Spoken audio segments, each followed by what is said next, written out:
Ladies and gentlemen, the very word secrecy is repugnant in a free and open society, and we are, as a people, inherently and historically opposed to secret societies, to secret oaths, and to secret proceedings. We decided long ago that the dangers of excessive and unwarranted concealment of pertinent facts far outweighed the dangers which are cited to justify it. Even today, there is little value in opposing the threat of a closed society by imitating its arbitrary restrictions. Even today, there is little value in ensuring the survival of our nation if our traditions do not survive with it. And there is very grave danger that an announced need for increased security will be seized upon by those anxious to expand its meaning to the very limits of official censorship and concealment. That I do not intend to permit to the extent that it's in my control. And no official of my administration, whether his rank is high or low, civilian or military, should interpret my words here tonight as an excuse to censor the news, to stifle dissent, to cover up our mistakes, or to withhold from the press and the public the facts they deserve to know.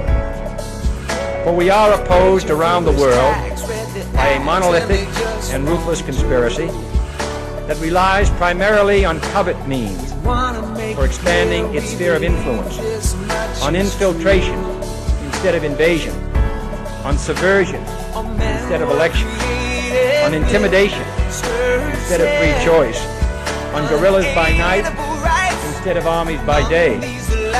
It is a system which has conscripted vast human and material resources into the building of a tightly knit, highly efficient machine that combines military, diplomatic, intelligence, economic, scientific, and political operations. Its preparations are concealed, not published. Its mistakes are buried, not headlined. Its dissenters are silenced, not praised. No expenditure is questioned, no rumor is printed, no secret is revealed.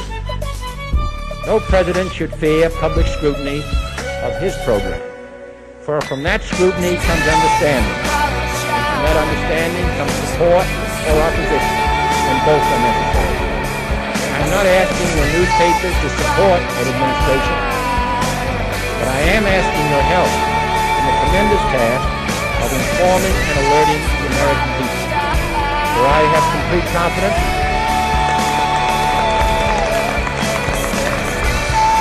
in the response and dedication of our citizens whenever they are fully informed.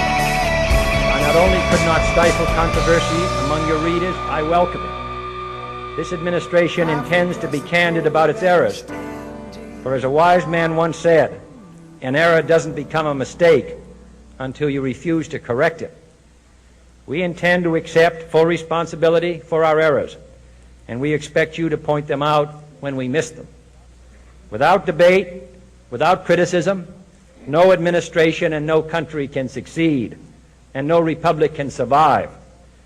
That is why the Athenian lawmaker Solon decreed it a crime for any citizen to shrink from controversy.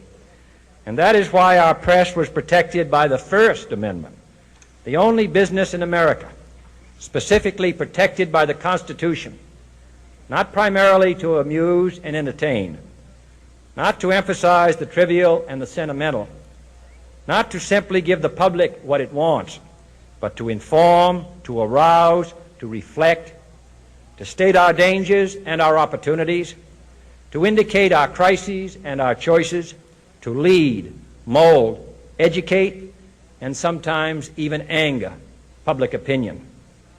This means greater coverage and analysis of international news, for it is no longer far away and foreign, but close at hand and local. It means greater attention to improved understanding of the news, as well as improved transmission. And it means, finally, that government at all levels must meet its obligation to provide you with the fullest possible information outside the narrowest limits of national security.